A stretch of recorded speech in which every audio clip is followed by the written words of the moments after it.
The political and social development and advancement of any civilization is dependent on their spiritual culture, specifically the type of beliefs and religions. What was the religion of Armenians before Christianity? In the prehistorical times, under the tribal conditions, totemism was widely spread. Every tribe had their totem and was called by that totem.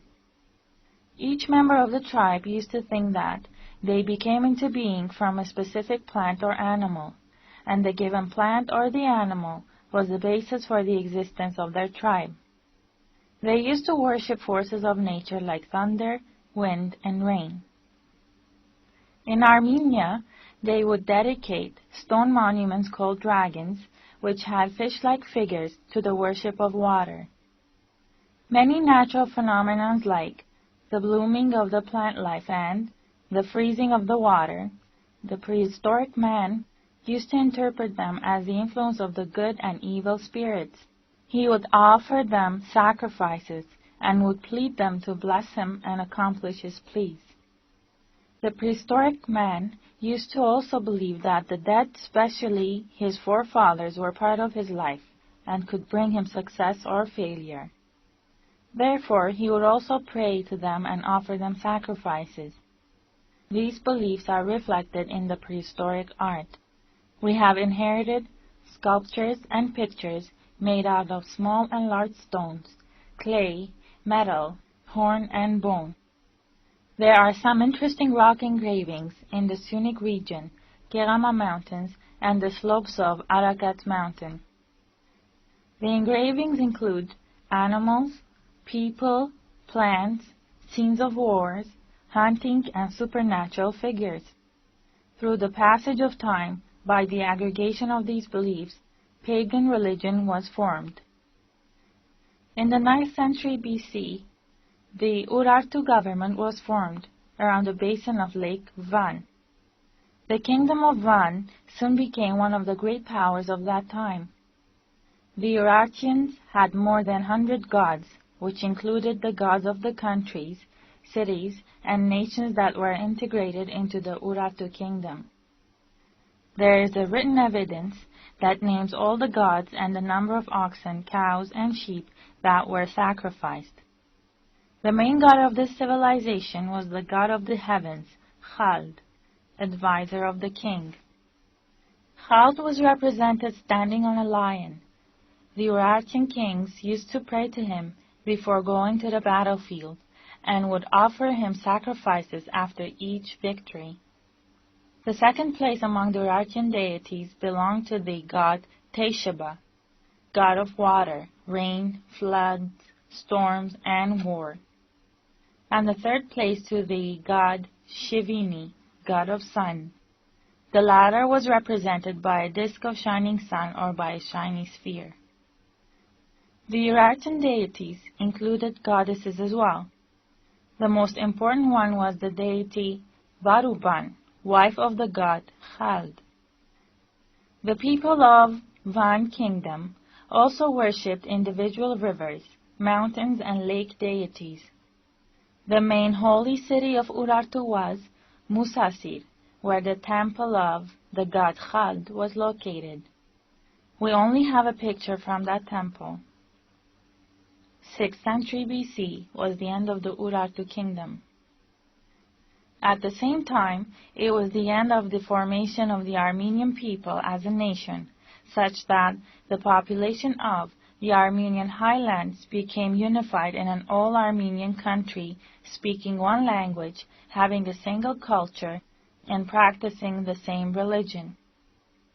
The most ancient god of Armenians was the god Haik. Since he was also the hero of many legendary tales, he is recorded in the history as the founder of Armenia, the unifier of the Armenian nation, and the shaper of the Armenian culture. He is considered the forefather of the Armenian nation. The Armenian name for Armenians and the country Armenia, Hai and Hayastan respectively, has originated from his name.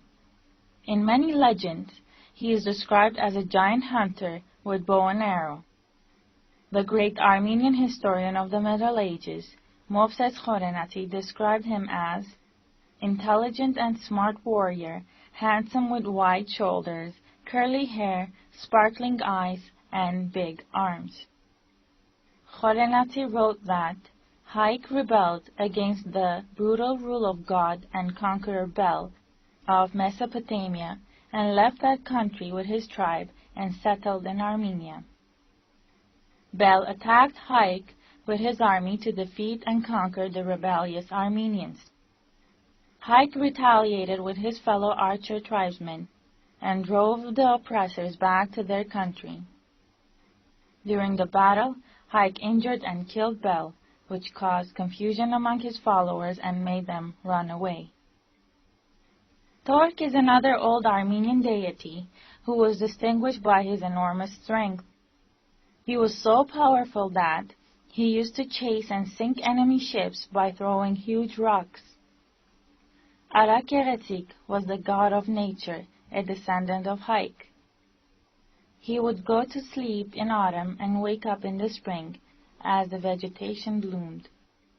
The Assyrian queen Shamiram, who was a very wild and lustful woman, had heard of the beauty of Arakeretik and longed to become his wife.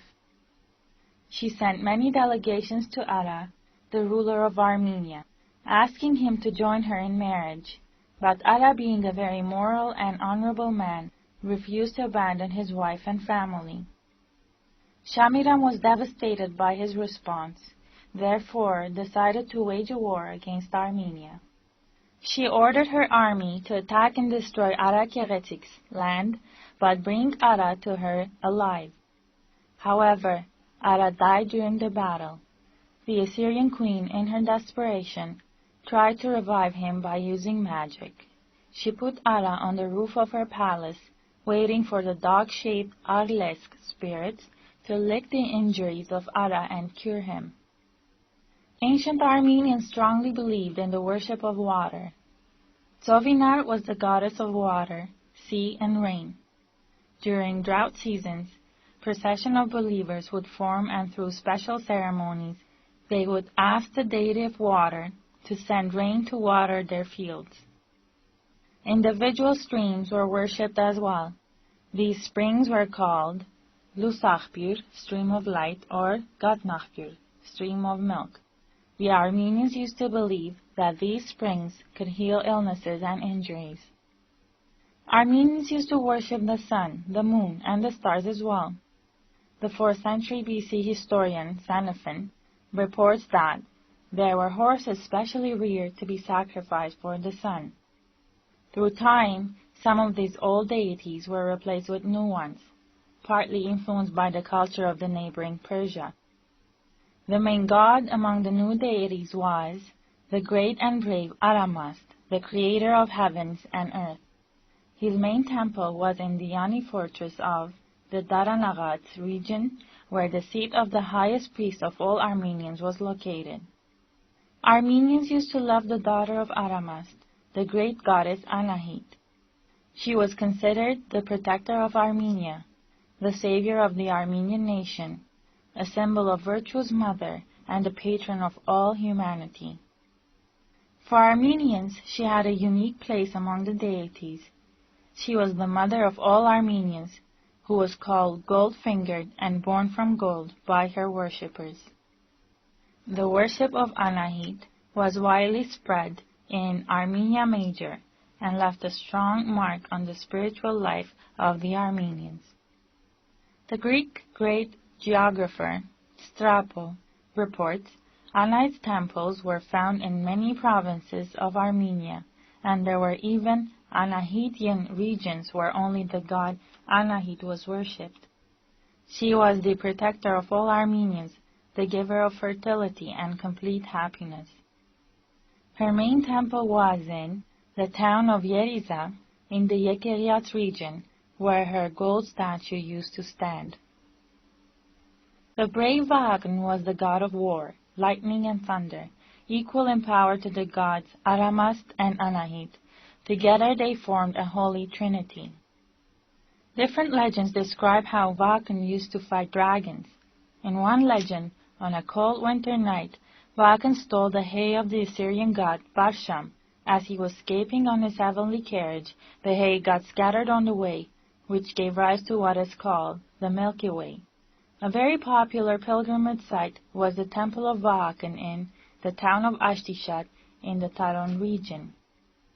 The wife of the god Vulcan was the goddess of love and beauty, rose-fingered Asrik. The most popular pagan feast, Vartavar, is dedicated to the goddess of love and beauty. The name Vartavar has originated from the word Vart, rose in Armenian, since on that day, the people of Armenia used to take rose to the goddess.